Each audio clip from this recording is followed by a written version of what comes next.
waspada. Kalimantan akan dipadati imigran Cina. Jika kita flashback ke belakang, sejahat-jahatnya Orde Lama dan Orde Baru, tidak ada misi terselubung dalam mendatangkan imigran secara besar-besaran seperti yang sedang terjadi dalam dekade pemerintahan Jokowi saat ini. Bung Karno dan Pak Harto masih memberikan proteksi penuh terhadap pribumi. Campur tangan Cina di dalam kebijakan tidak dilibatkan secara langsung dan berbanding terbalik dengan pemerintah sekarang. Seperti halnya saat ini, nasihat dari beberapa lembaga dan instansi diisi oleh para taipan yang sejatinya mereka adalah sumber masalah bagi pribumi.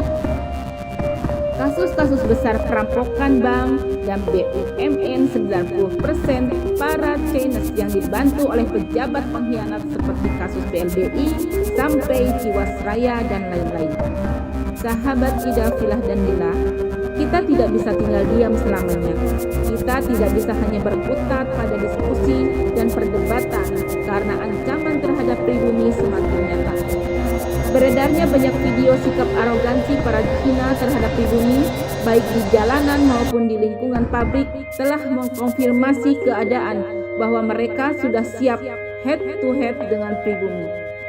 Kita tidak bermaksud provokasi ataupun mengkerdilkan etnis tertentu, tetapi pembiaran terhadap kondisi seperti ini akan berdampak buruk pada generasi pribumi yang akan datang.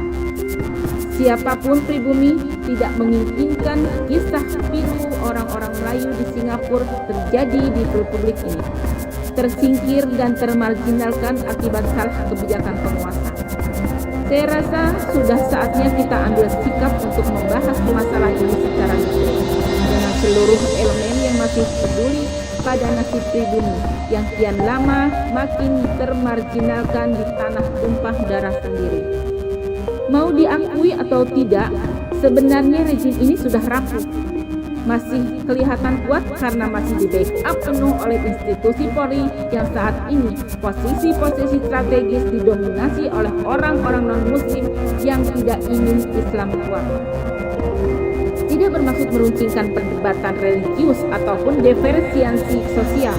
Perumusan Pancasila dan dirubahnya sila pertama Pancasila pada Piagam Jakarta atau Jakarta Charter 22 Juni 1945 sudah cukup membuktikan bahwa umat Islam sudah banyak mengalah pada minoritas. Dan saat ini, setelah semua kesalahan itu terbuka, setelah Undang-Undang Dasar 1945 yang asli diamandemen, apakah semua itu untuk rakyat? Ternyata keberpihakan atas kepentingan pribadi dan golongan yang menyebabkan penyimpangan-penyimpangan dari Undang-Undang Dasar 1945 tersebut. Semua institusi negara sudah melenceng dari konstitusi, melewati batas kewajaran, dan saatnya rakyat melek politik.